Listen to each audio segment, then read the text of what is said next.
Nesse vídeo eu vou tratar com vocês quais são as características que uma ação, que uma empresa precisa apresentar para que essa empresa seja de fato considerada uma empresa de dividendos. Porque esses critérios precisam ficar muito bem definidos na sua estratégia para que você não incorra em diversos equívocos e não insira armadilhas na sua carteira previdenciária. E a essa altura do campeonato, não preciso nem repetir que você não pode considerar uma empresa como pagadora de dividendo simplesmente pegando-se rankings dos maiores dividend yields. Se você fizer isso, você vai simplesmente comprar Grendene, vamos olhar mais algumas aqui, vai comprar Marfrig, Sebav e diversas outras empresas que não teriam todas as características mínimas para que você possa considerar uma ação previdenciária de uma empresa que seja uma boa pagadora de dividendos. Lembrando que uma empresa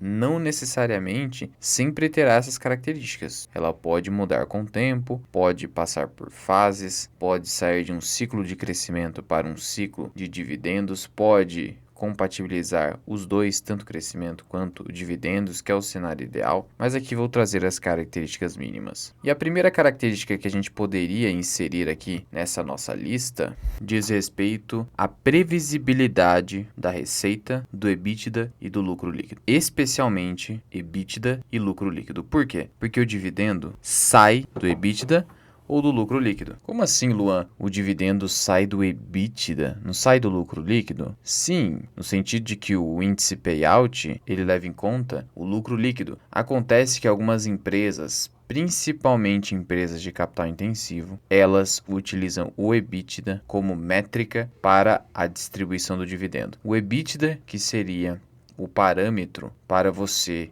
definir a política de dividendos da empresa. E temos dois exemplos claros, como Klabin e Vale, cuja política de remuneração aos acionistas leva em conta o EBITDA. Só para você ter uma ideia, Klabin hoje paga em torno de 20% do seu EBITDA. Isso é importante porque se o payout fosse em cima do lucro líquido, o dividendo que seria pago ao acionista seria um dividendo bem inferior. Porque para chegar aqui no lucro líquido, tem que passar por uma série de deduções em cima do EBITDA. Então é preferível que o EBITDA seja o parâmetro.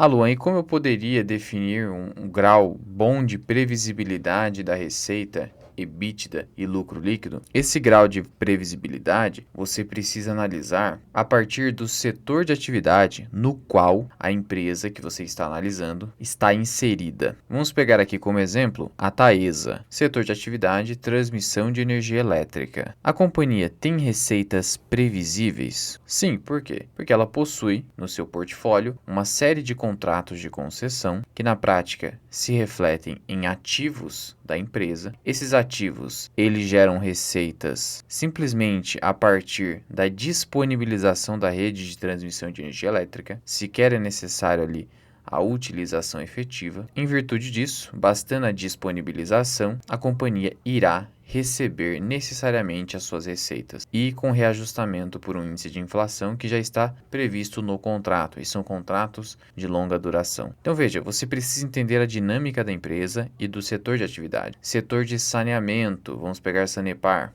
Nesse caso, a previsibilidade não é tão alta, mas ainda assim é bastante grande, porque afinal de contas, como que a Sanepar no geral ganha dinheiro? Com as receitas oriundas das tarifas ou preços públicos pagos pelos usuários do serviço público. Como se trata de um serviço público, ele é obrigatório. E como também se trata de um serviço concedido, a Sanepar quase que detém um monopólio onde atua. E somente em casos excepcionais de suspensão da cobrança das tarifas, a empresa irá receber o volume de tarifas conforme anos anteriores, com um reajustamento também por um índice de inflação. Então perceba que empresas do setor de utilidade pública, especialmente saneamento e transmissão de energia elétrica e também distribuição de energia elétrica, há uma alta previsibilidade de receitas. Não é o caso, por exemplo, de geradoras de energia elétrica. E vou pegar aqui o caso de AS Brasil. Geradoras acabam sendo mais cíclicas, com receitas que podem oscilar demais. Principalmente porque elas dependem do preço da energia, dependem dos recursos climáticos, que são as matrizes energéticas. Então, aqui a previsibilidade é muito menor, de tal modo que você não deveria escolher num primeiro momento, colocar no topo da lista uma empresa geradora como uma empresa de dividendos. Ao menos a princípio, você pode encontrar exceções no mercado financeiro. Você tem como exceção a Engie, que é uma empresa que praticamente nunca falhou em pagamento de dividendos. Mas aí é um caso específico de uma empresa. Todos os anos aqui pagou um dividendo. Mas veja como esse dividendo oscila bastante, porque geradoras precisam ainda mais investir em comparação com outras empresas do setor elétrico. Além da previsibilidade do EBITDA e do lucro líquido, essa empresa precisa ter uma política de dividendos que detenha um payout superior ao mínimo definido em lei. Precisa ser um payout de pelo menos 40%. Por quê?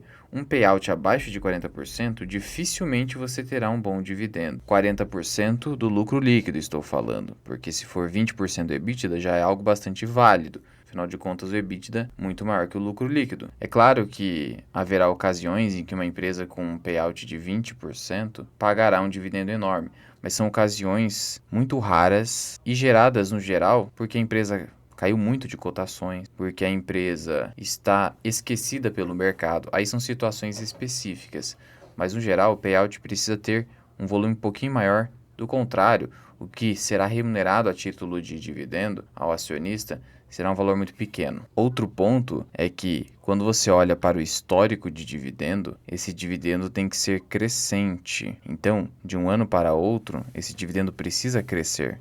Porque, afinal de contas, se o dividendo não está crescendo, quer dizer que o lucro líquido provavelmente não está crescendo. E se o lucro líquido ou EBITDA não está crescendo, essa empresa pode eventualmente ficar estagnada, ser ultrapassada, e aí é um problema, porque aí o dividendo que você está recebendo hoje é uma mera armadilha, não é sustentável, a empresa não é sustentável. Por isso, quando você olha para a Petrobras e esse dividend yield muito elevado, é preciso olhar para o histórico de proventos da Petrobras. E veja que ela falhou em diversos anos, não pagou um centavo de dividendo. Eis aqui um caso em que você precisa ter mais cautela, por mais que hoje a empresa esteja pagando altos dividendos. Então, dividendos crescentes, assim como o lucro líquido e o EBITDA crescendo, ou seja, crescimento da empresa. Por quê? Se hoje você recebe 10% de dividend yield, só que a empresa não cresce, daqui 10 anos, esse dividend yield que você recebe hoje, ele não vai compensar o dano que a empresa estará lhe causando por conta da inflação. De nada adianta você receber R$1 hoje de dividendo por ação a 10% e daqui a 10 anos também estar recebendo R$1 por ação, em um momento em que a inflação terá consumido muito poder de compra do seu dinheiro. Esse dividendo necessariamente precisa crescer. Outro ponto é que essa empresa precisa ser barata, uma característica importantíssima. Empresa cara, com múltiplos altos, o dividendo sempre será baixo. Então, Petrobras hoje tem múltiplos muito baixos, por isso que remunera tanto assim a título de dividendo. Mas veja que Ambev é um caso específico. Negocia múltiplos mais altos, acima de 10 vezes lucro, uma empresa de crescimento lento.